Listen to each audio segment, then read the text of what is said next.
Good afternoon, everyone, or good morning, whenever or wherever you are staying now. So this is our workshop, this is our seminar regarding the pathways to proficiency, leading and learning in the American ELA classrooms. So we need to draw your attention before we start. This is actually for the American context classrooms, especially for the English language arts arena.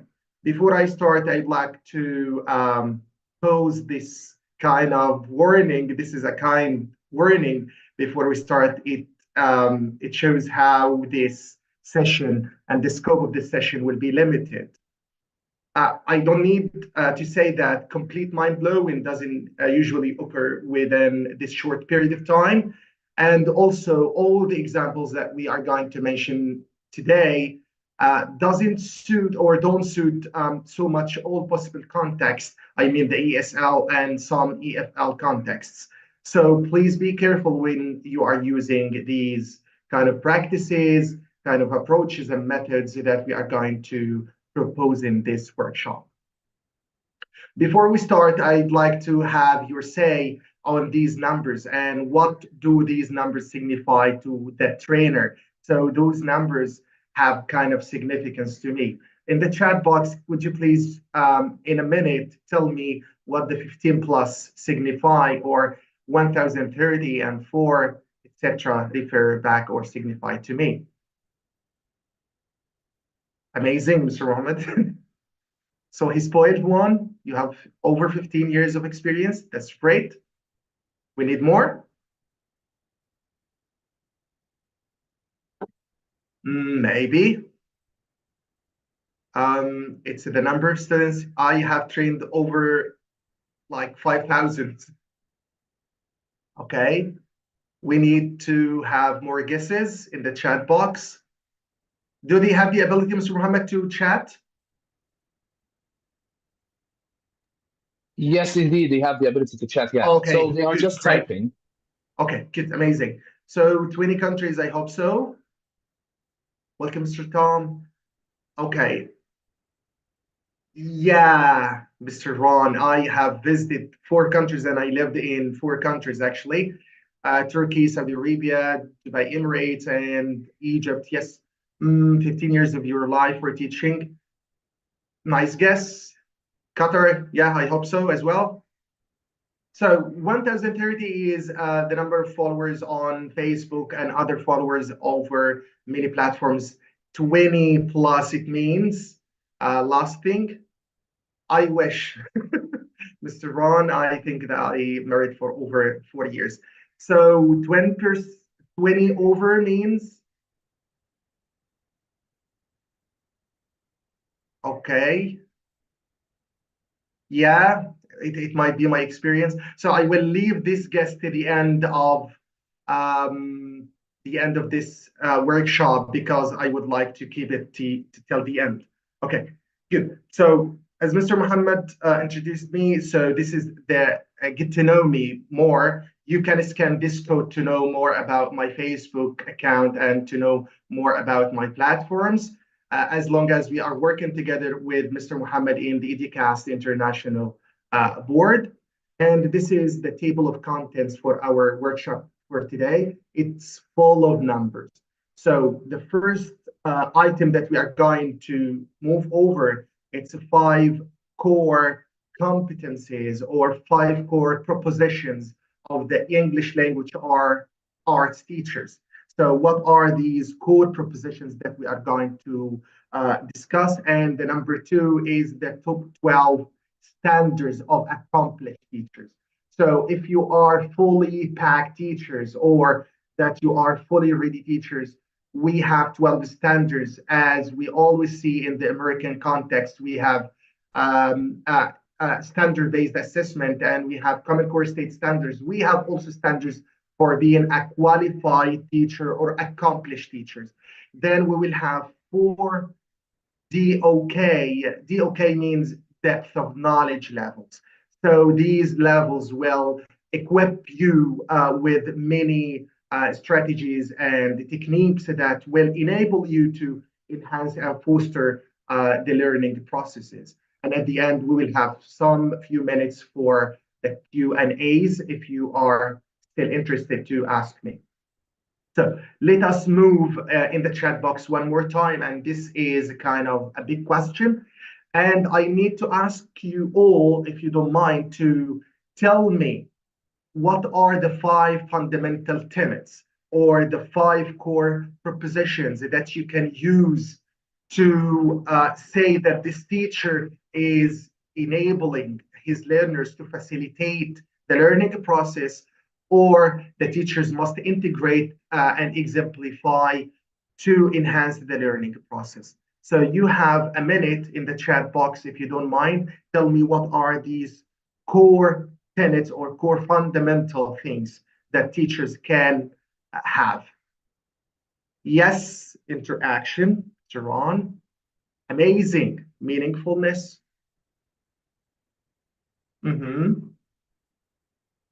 Great, so we have collaboration. Assessment, yeah. Caring, yeah, good.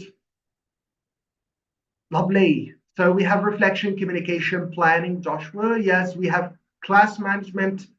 This is one of the most important thing. Okay, good. We still have more? Okay, good, Ms. Ran. So we have adaptability. So the teacher needs to adapt or adopt the new techniques and the new strategies to enhance the learning process. Okay, good. And we have ICT integration, flexibility, feedback, respect. Yes, I love the respect of diversity. Yes, combination of management and discipline, autonomy. So we need to enhance the autonomous learning. So here is the 5 core propositions. As the National Board's framework, which is established in 1989, it has developed or created something, what we call them 5 core propositions, and I will share the file at the end of this session, which will show the key competencies and commitments of effective teachers, which are central to fostering student learning and are fundamental to the board's standard and evaluations. We will see the first proposition, which is awareness. So teachers are committed to students and their learning. So it shows how teachers are committed, not only to the learning process, but also to the students. Number 2, it shows the teacher's awareness. So teachers need to know the subjects that they teach. If you are away of the field, it's okay, no problem, but you have to learn before you teach, because students' minds are treasures, so please don't spoil them. And you know how to teach. It's not only about what to teach, it's about the way you teach your students, okay? Number 3, it's about responsibility. So teachers need to be responsible. It's not only to be committed, it's not to be knowledge-wise professionals, but also need to be responsible for both managing and monitoring. So it's before and after the starting or the student learning. Also, it's about thoughtfulness, mindfulness, as we always say. So teachers need to think systematically and systematically about their practice and learn from experience and reflect on others' educators' experiences. And at the end, teachers are not members of learning communities. So now we are moving from the circle of learning to the communication or the community participation. So teachers should have a say in their community. So teachers should share their experience to let the community make the good use of it. So let's move to the second and the most important part. It's the structure or the architecture of accomplished teaching. So the teachers, in order to build this kind of intervening construction or structure, they have to start from the first foundation level. They should know their students. So it's about awareness. It's about going in depth from what are your students, who are they, where are they from, and where are they living now. So for example, I'm living now in Saudi Arabia, but actually I'm from Egypt. So it means that I have to cope with the Saudi cultures. So you have to be aware of the culture or cultural differences, and to know also what do they need to learn and what their aspirations and their prospects. In order to move from this one, we will start at the second phase.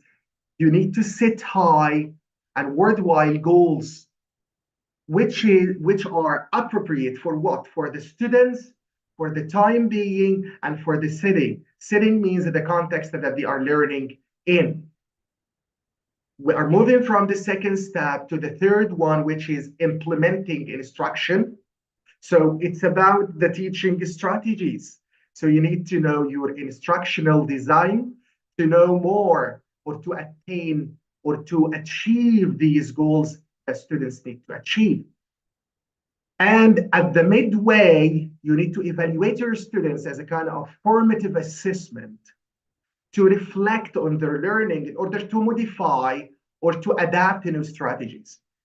Then you need to reflect more and more to see if these strategies are effective as instructional design, or you need to raise some concerns to ask the experts in order to remove these issues. Lastly, you need to set new high and new goals in order to complete this infrastructure. So these your structure as accomplished teacher. Is it clear? You can share your thoughts in the chat box. Is this in its construction clear, guys? Hello? Okay, the chat box, please. Yeah, Great. actually, the people are still typing. Yes. So yes, Yeah. everyone is saying yes. Yeah, amazing. great. Amazing. Thank you so much.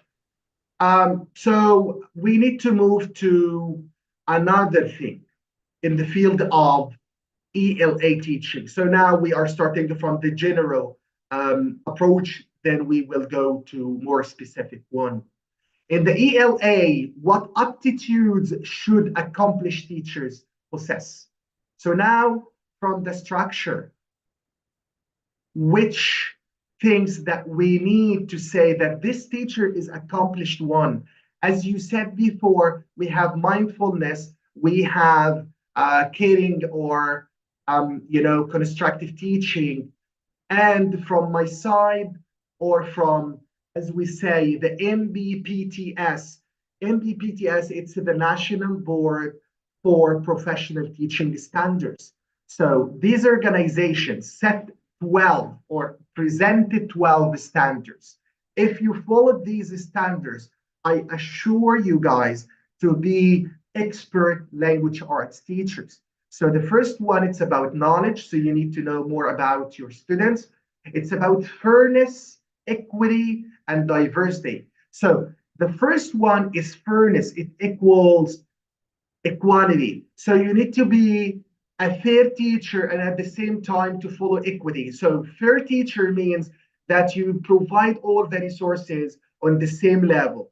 But equity, you have to take care of the students' levels at the same time. It's about differentiation, as I think that you have taken this session recently. So equality, you all stand up on the same level. But equity, you have to take care about the different levels within the same grade.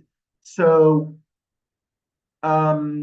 simplify the lessons and the very weak students. So Mr. Sam, I think that I will go through this one at the end of the session. Don't worry, to answer your question. And diversity, it's not only about diverse cultures, it's about diverse social context, social or family context. We have different and diverse family levels or social levels in the same classroom. So Whenever we are teaching, we need to be aware of this one. So the learning environment, the context, the city, even the classroom, decoration, you should be aware of it. You need to be more careful even about the classroom, seating format. Okay. Let's move to the other four. It's about the instructional design and implementation. It's not about planning, but how you can implement these instructions.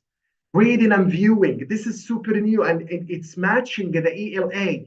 What the meaning of reading? Yes, you provide text to the students, to the learner in the ELA.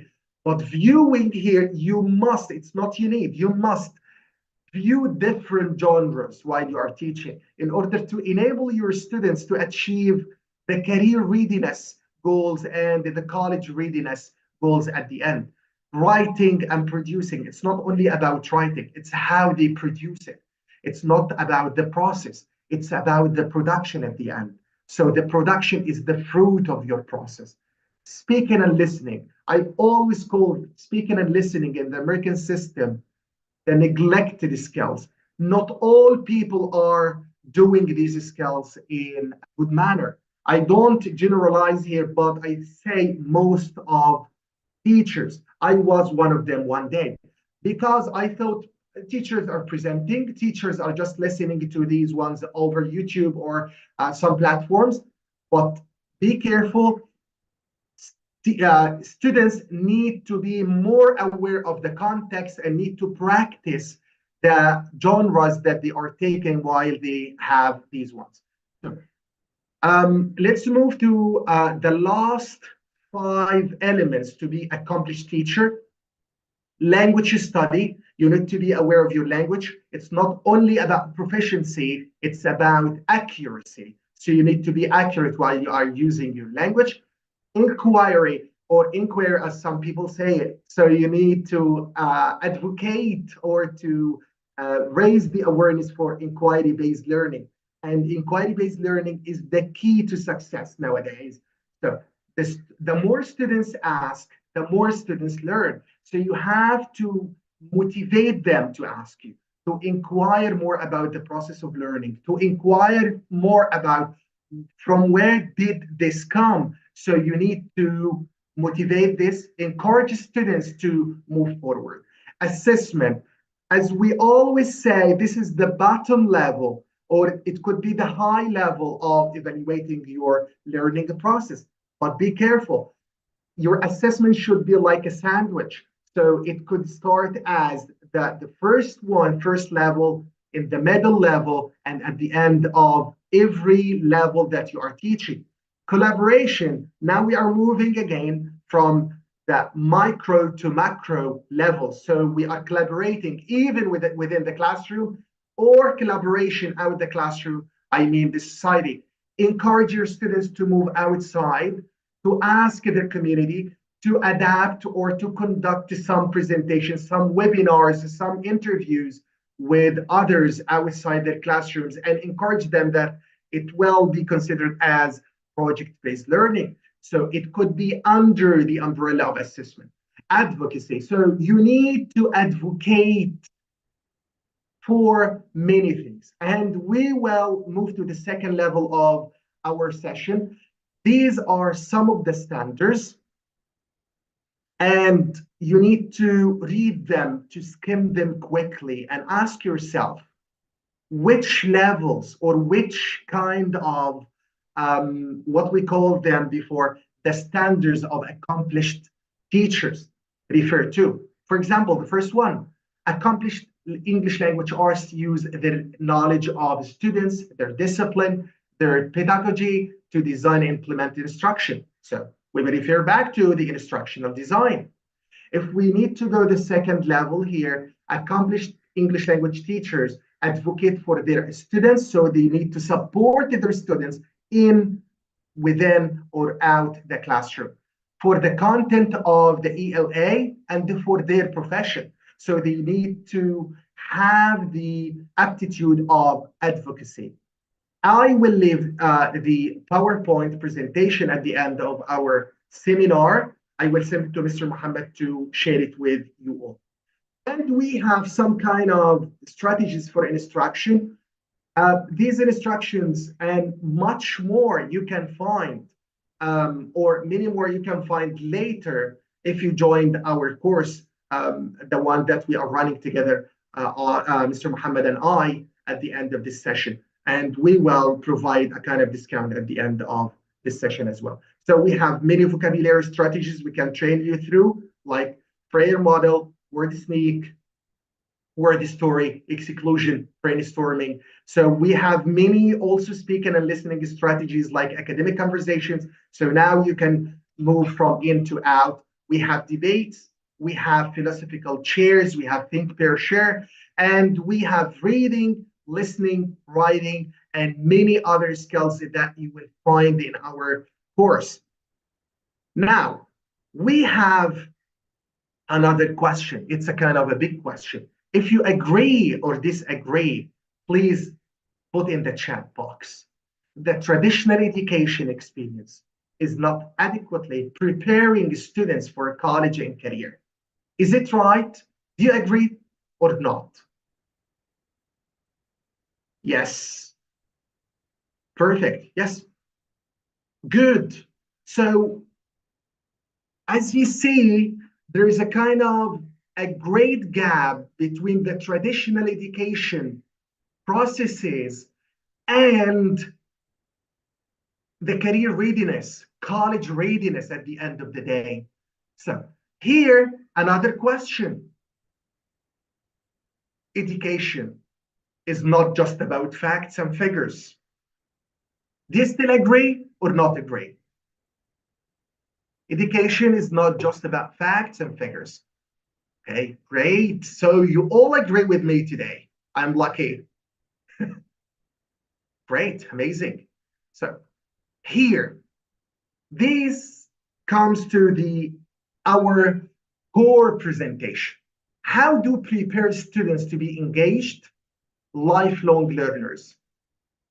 I will show a video. I will stop sharing again if you don't mind, and I will share the voice, or sorry, the sound with you.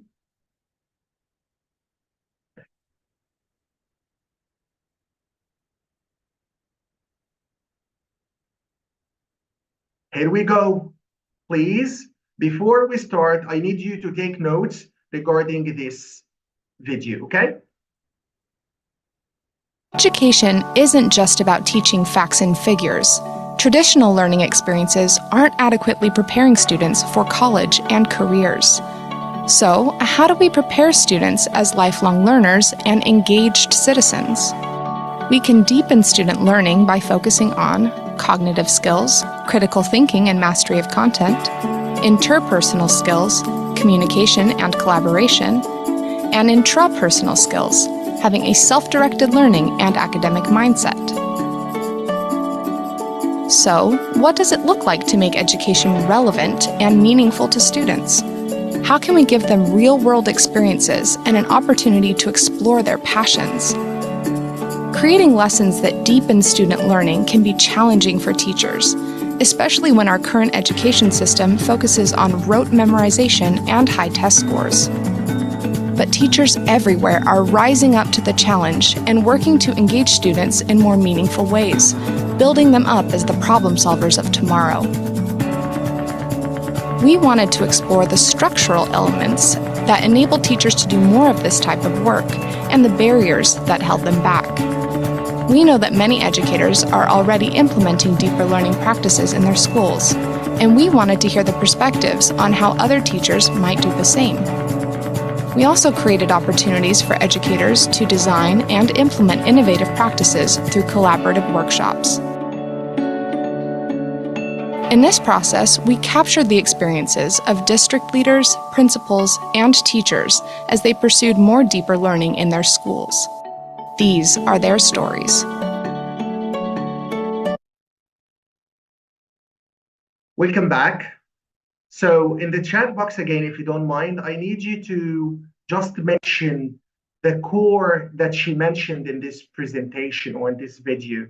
She mentioned something which is called learning. So again, I need you to say, what did she say at the end of the video? I will say that. What kind of learning did she advocate for? Yes, what kind of learning at the end? Do you remember? Yes, good. Lifelong learning, yeah, good, amazing. Yep, encourage critical thinking. So this, what we call it, as you see in the chat box, and I need you to look for more about this kind of words. It's called, yes, self-directed, and we call it deeper learning, Mr. Ron. So deeper learning, the one that we need to encourage in our classrooms. It's about cognitive, interpersonal, intrapersonal, and interpersonal competencies. So as you see here, the deeper learning are, yeah, they are the 21st century skills. So as you see here, we have three domains. The cognitive, it's about the person's, mindset and mentality, aptitudes and skills. Interpersonal, it means something instilled in his personality. And the intrapersonal, it's about how does he reflect from him to, or for his side to others to affect the society. So how can he shows integrity? How can he shows curiosity? So this is a kind of what we call it deeper learning. Okay, so now we will move from deeper learning to the depth of knowledge, the DOK. What can you see here? What are different, or what are the differences between the four levels of thinking as you are swimming now? Or these are four levels of swimming. So what can you see here in the chat box? What about the first level? What is he doing? The second level, what is he doing? Third, fourth. Think more. Good.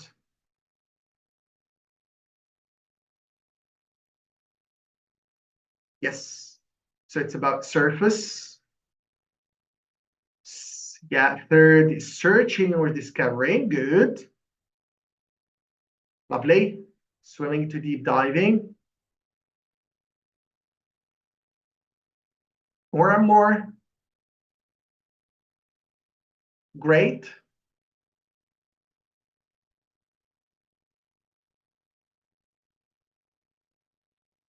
Okay, so it's a kind of pattern movement. So yeah, I like the word pattern. So you can't start from the first level. Yes, each level needs to know and learn the one before. So it's a kind of pattern. So you can't start it from level 4, but you can start it from level 1. Swimming, diving, guiding and helping others. It could be amazing. Yes, it's like understanding, exploring. Yeah, good. Okay, guys. So the 4 levels of knowledge, starting from the surface, then you are going deeper and deeper and deeper. Then you are training others, you are supporting others, you are collaborating with others. You are starting as Bloom's taxonomy, starting from the knowledge level till you move to the synthesis level. So it means that you are starting from the ground till you reach the high levels of thinking. So the first one, it's about swimming. It's a basic skill. Every and each student in your classroom has the ability to swim. I mean, he has the ability to figure out the information, to recall the information. But snorkeling, not most of them, I think 3 to 1 can do that. Recreational diving, it means that he can go more and more deeper into the process of learning, so he can dive. But it's a kind of not professional one. He's not an expert yet. But if you need to go more deeper, you need to be a professional diver. Professional divers can spend long periods of time at lower depth. So those students, they can stay and they can synthesize more and more projects on the long term. So these are the depth of knowledge levels. The first one, as Norman Webs has just or has declared in one of his studies, the first one is acquired knowledge. So students need, yes, to acquire knowledge at the early beginning. They need to have stretches before they swim. They need to recall information. They need to activate schemata. Number two, it's about application. So students need to take this kind of knowledge and they need to apply. You can tell your student this is a pen, or you can ask him before you start, what is this? He would say, this is a pen. So this is knowledge because it's already activated in his subconscious mind or in his mind or his schemata or in his knowledge. But you can ask him the second question. What are the applications? What can you use this pen for? He would say, I can write. Good. So this is a clear application. So this is level 2. But you need to go more and more. Can you tell me other 5 usages or other 5 uses of this one? Yes, he would say, yes, we can scratch, we can do so and so. So we will go to these kind of levels. Depth of knowledge 1, it's a kind of what is the knowledge? How can this knowledge be applied in Doc 2? Doc 3, how can the knowledge solve the problems? It's about strategic thinking. And the last one, it's about depth of knowledge 4. You go outside, like the Shark Tank process. So the first level, it's about identifying and recalling. The second level is about classifying, organizing, estimating, or collecting and displaying data. The level 3, or the third level, it's about strategic thinking, which is the most important and the first or the early start of the creative thinking. It's about justifying, explaining, and draw conclusions. And the last one, which is really awesome, it's about extended thinking. You need to go outside the box. And this is a kind of comparison between the Bloom's taxonomy and Webb's doc. It's contemporary study.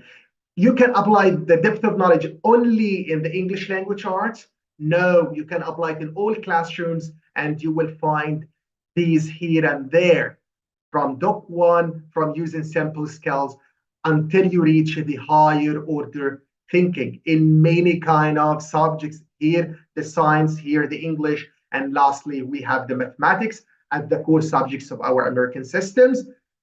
And we would like to announce that we will have 25% discount in our teaching English language arts. If you need to know more, you can contact Mr. Mohammed. And thank you so much for listening. If you need to ask more questions, you can send over my WhatsApp, or you can scan this code to contact me at any single time. Here we go. You can scan this code to know more. Thank you, Mr. Mohammed, for this opportunity. Wish you all good luck.